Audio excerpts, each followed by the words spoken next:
নবীজি সাল্লাল্লাহু আলাইহি ওয়াসাল্লাম হাদিস থেকে আমরা এই সমস্ত ইঙ্গিতগুলো পেয়ে থাকি। বিভিন্ন মুহাদ্দিস রাহিমাহুল্লাহ বর্ণনা করেছেন যে এই চারটি সূরার মধ্যে আল্লাহ রাব্বুল আলামিন কিছু ফজিলত রেখে দিয়েছেন।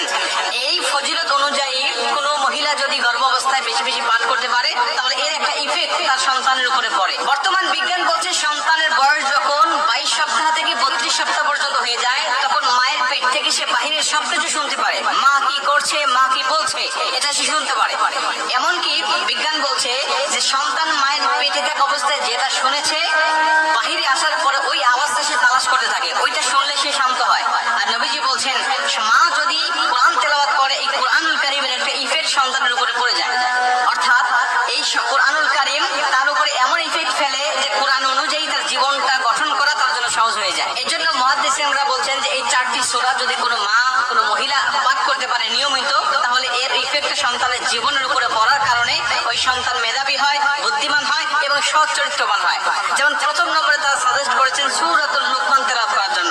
সূরাতুল লুকমান তেলাওয়াত করলে তারা বলেন যে সন্তান তীক্ষ্ণ মেধার অধিকারী হবে এবং হিকমতওয়ালা হবে, তার অনেক হিকমত থাকবে, জ্ঞান আল্লাহ পাক তাকে দিয়ে দিবেন। কারণ আমরা জানি এই সূরাতুল লুকমানের মধ্যে লুকমান তার আলোচনা করা হয়েছে যিনি ছিলেন অনেক হিকমতওয়ালা, অনেক তীক্ষ্ণ বুদ্ধি সম্পন্ন। আল্লাহ তাকে হিকমত দান করেছিলেন, জ্ঞান দান করেছিলেন। অতএব এই সূরাটা বেশি বেশি পাঠ করবেন।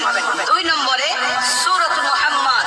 সূরাতুল মুহাম্মদ তাকে তেলাওয়াত করেন এই জন্য যে আল্লাহ রাসূল সাল্লাল্লাহু আলাইহি ওয়াসাল্লামের একটা ইফেক্ট ওই সন্তানের উপর পড়বে। নবীজি যেমন চরিত্রবান ছিলেন, সৎ চরিত্রবান ছিলেন, ওই সন্তানকে আল্লাহ পাক এমন সৎ চরিত্রবানের একটা ইফেক্ট তার জীবনের উপরে দিয়ে দিবেন।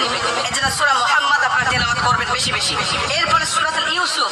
অনেক মুহাদ্দিস বলেছেন সূরা ইউসুফ যদি কোনো মা নিয়মিত তেলাওয়াত করতে পারে গর্ভ অবস্থায় তাহলে তার সন্তান অনেক সুন্দর হবে। যদি সে মেয়ে হয় তাহলে জুলেখার মতো সুন্দরী হবে। অনেকেই বলেছেন যদি সন্তান হয় তাহলে ইউসুফ আলাইহিস সালাতু ওয়াস সালামের সৌন্দর্যর একটা রেশ আল্লাহ পাক তাকে দিয়ে দিবেন। এজন্য সূরা ইউসুফ গর্ভ অবস্থা আপনারা বেশি বেশি তেলাওয়াত করবেন ইনশাআল্লাহ। 3 নম্বরে সূরাতুল মুহাম্মদ। যে ব্যক্তি সূরাতুল মুহাম্মদ বেশি বেশি তেলাওয়াত করে ওই সূরাতুল মুহাম্মদ তেলাওয়াত করার কারণে আমাদের প্রিয় নবী মুহাম্মদ রাসূলুল্লাহ সাল্লাল্লাহু আলাইহি ওয়াসাল্লামের একটা ইফেক্ট তার উপরে পড়বে। এজন্য গর্ভবতী মাদেরকে বলবো আপনারা সূরাতুল মুহাম্মদ বেশি বেশি তেলাওয়াত করবেন। রাসূল সাল্লাল্লাহু আলাইহি ওয়াসাল্লামের মতো চরিত্রবান সন্তান আল্লাহ পাক আপনাকে দান করবে। এবং 4 নম্বরে সবচেয়ে গুরুত্বপূর্ণ বিষয় সেটা হলো আল ইমরান। সূরাতুল আল ইমরান তেলাওয়াত করা। এটা আমরা নারী এবং পুরুষ উভয় তেলাওয়াত করতে পারি বেশি বেশি। এর একটা ইফেক্ট বাস্তব জীবনে আমাদের আমলের মধ্যে পড়বে ইনশাআল্লাহ। যদি কোনো মা গর্ভাবস্থায় সূরাতুল আল ইমরান বেশি বেশি তেলাওয়াত করতে পারে অনেক মুহাদ্দিসদের মত অনুযায়ী ওই সন্তান দ্বীনের পথে আহ্বানকারী হবে।